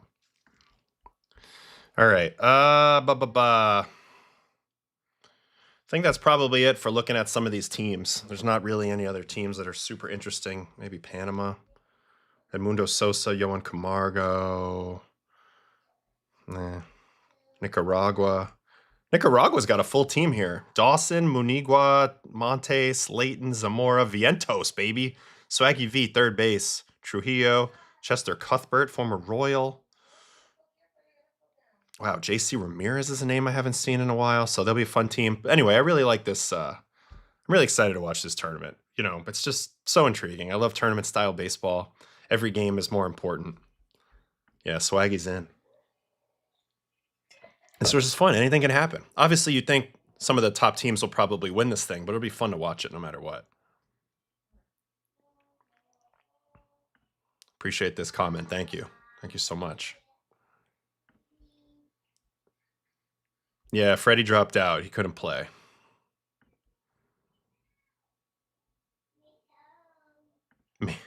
Maybe should have traded for Peralta after WBC. I can't bear to see a Diaz-type injury again hurting the team. Yeah, just don't put that in the universe, man. You know, just go with the flow. We want to see the best players in the world do their thing. That's kind of where I'm at with it. Cade Smith, big missing piece on the Canadian team. They do have quite a bullpen. We looked at it just now. They have quite a few options. Of course, Cade Smith would be great, but he's heading into a big year. So this is the current bullpen for the Canadians, for the Canucks.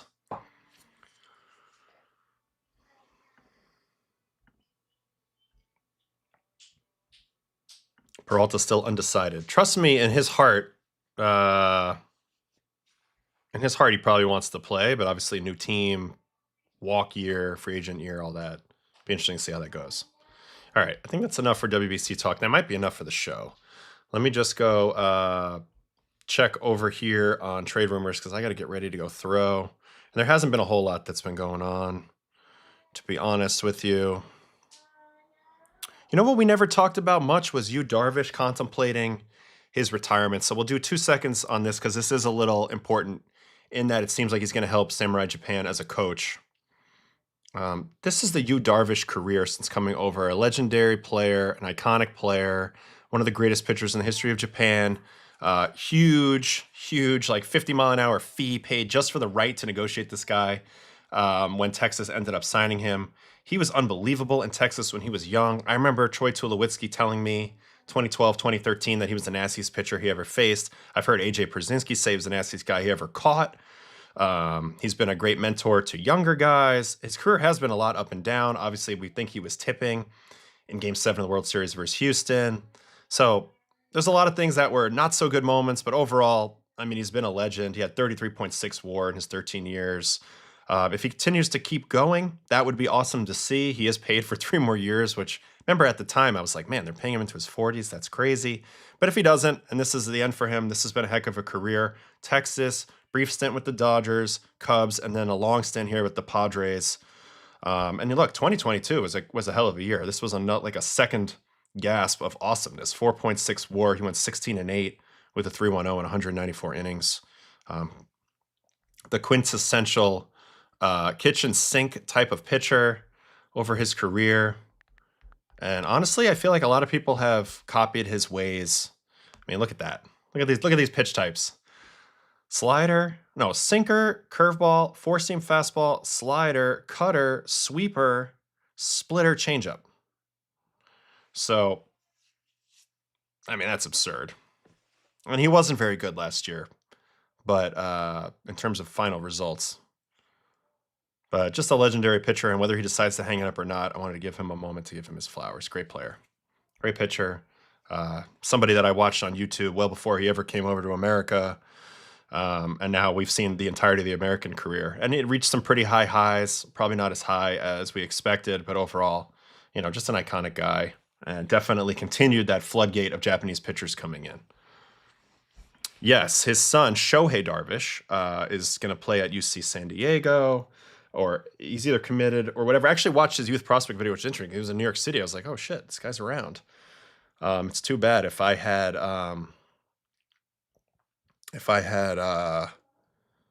still had the lab, maybe he would have came by the lab. That would have been cool. Is he a Hall of Famer? Well, I don't know if they count the Japanese stuff. I don't think they do. If they did, he would be. He's not going to be a Hall of Famer in the United States. But awesome player, iconic player either way.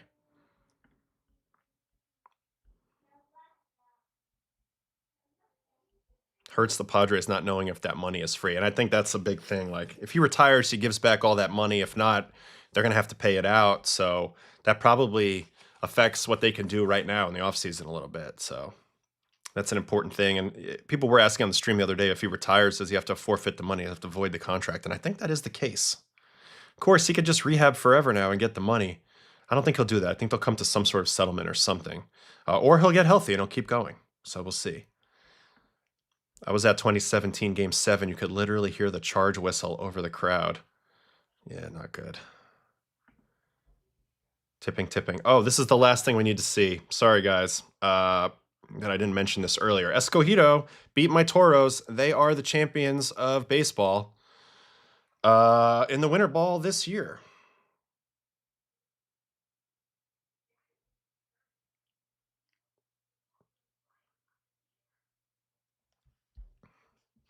This was January. This is when they took the 4-3 lead. These were all very tight games. This was to get the third win, and then yesterday they put the finishing touches on it with a 1-0 game, a 1-0 win. Enny Romero was the starter, and then it was a Johnny Holstaff for Escogido. Gavin, Hernandez, Green, West, Yan, Colome, Zabala, and Foster all shut out the Toros for the championship. There was only one run scored, and it was right here. It was on a ground out by Junior Lake. So Escogido goes back-to-back in the Dominican Winter League, and now they will take whatever ringers they want, and they will head into the Caribbean Series. But back-to-back champions for the little brother in Santo Domingo. Licey is the team that's been known for years as the powerhouse, but Escogido doing some things. So this was the only run. It's an infield in situation. They go on the contact play, and Junior Lake doesn't. They should have thrown home. Do you think he has them at home here? Oh, it feels like he could get him, huh? Feels like he could get him. Perfect throw. I guess at that point in the game, it's the first inning. You feel like you're going to have to score to win anyway. But that ended up being the only run scored in the whole game. Crazy. And then a guy who had actually given it up the other day. Oh, no, he didn't pitch in this game. But here is the final out of the game. Matt Foster clinching the championship for Escogido. Jaimer Candelario at the plate. Hit this ball pretty good. Looked like he might have tied it. But Brito catches it at the wall. And the Leones de Escogido are champions of the Dominican for back-to-back seasons. And now they'll go to represent Dominican in the Caribbean Series. So this game was very good. 1-0 game, very tight the whole way. This ended up being a pretty good series. All games were pretty tight, even though Escogido wins 4-1, completing a huge comeback. They were below 500 in the regular season. Actually, every team was except for the Toros and the Aguilas. So intriguing. But they've done it now, back-to-back years. And they have a lot of big-time guys playing for them, too. I just want to, real quick, take a look at their lineup that they ran out there in the championship game last night. Rodriguez, Eric Gonzalez, Socrates Brito, Junior Lake, Raimel Tapia, Yamiko Navarro, Alcides Escobar. Like, people you've heard of. Denzer Guzman's a big prospect. So, it's just cool this time of year in Dominican. The teams do get pretty good. And they were able to kind of flip their fortunes where they were lousy earlier in the year. This still is a trade rumor. Bubic is very good. I don't know that he'll actually, be getting moved. But if it happens, we'll break it down. Still just a rumor here, so no real point yet. Live Yankee trade reaction. Right-hander Angel Shavili from the Rockies from minor leaguer TJ Brunfield. All right, this is the last thing we're going to look at. Shavili from the Rockies. Okay, not familiar with your game. But the Yankees are grabbing this guy from the Rocks. 7.06 ERA last year in 43 games. So we got to erase all the thought about that and just look at the pitch mix. First of all, throws very hard from a low slot, 97.1. Not terribly low, but slightly low. So it's a four-seam changeup slider. Four-seam is, they're probably going to switch him to a sinker. It's amazing how the Rockies just, look at this arm slot, and the fact that he's not a sinker pitcher makes no sense to me. No sense to me. So the Yankees see some under the hood, potential here. I mean, he did have 80% percentile whiff, 65th percentile chase, and he's a ground ball getter.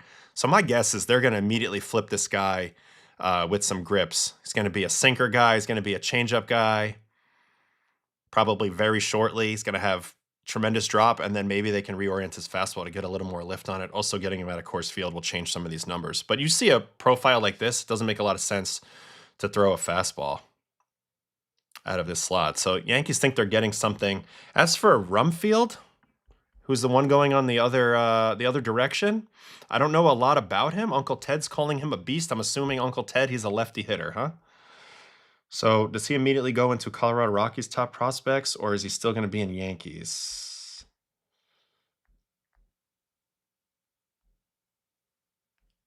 Don't see him in Yankees. Don't see him in here either. TJ Rumfield. TJ Rumfield. Sorry about that. All right, MLB.com.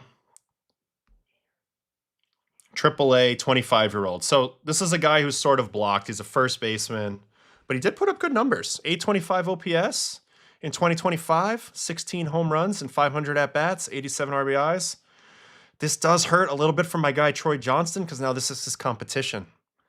He's going to end up over on the Rock Show.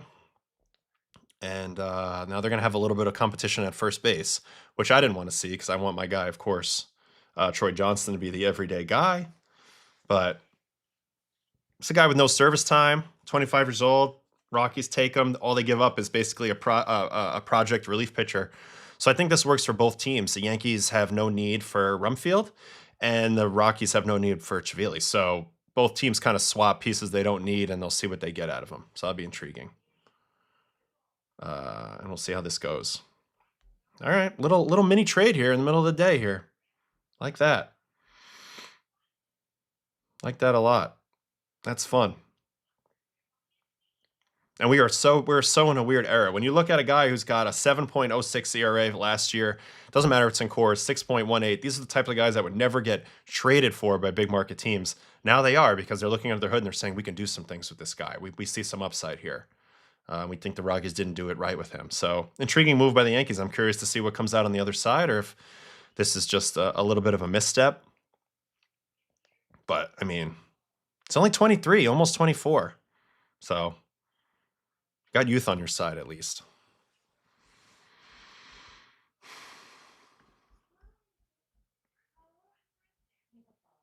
Oh, he was there in Yankees? Did I miss him? I'm sorry, guys.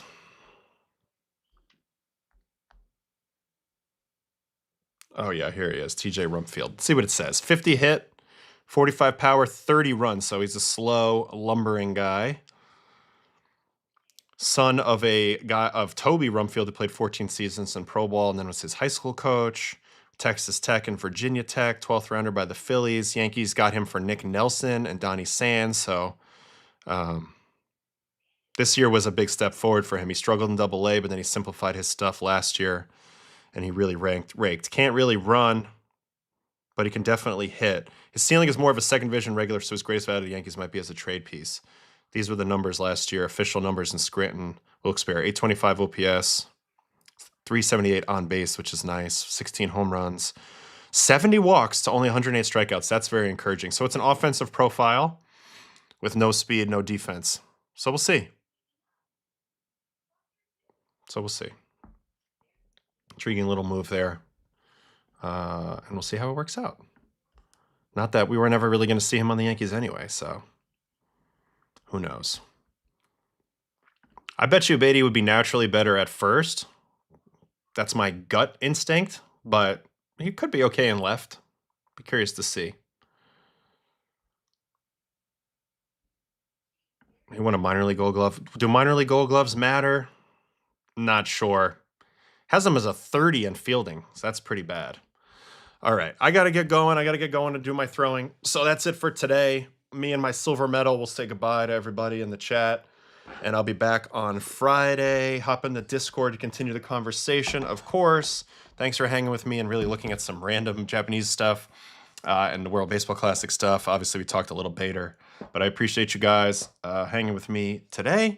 And we will be back on Friday, hoping to get some more guests coming on soon. And hopefully we have that. As of now, Fridays during the day. If it has to switch, I'll let you know.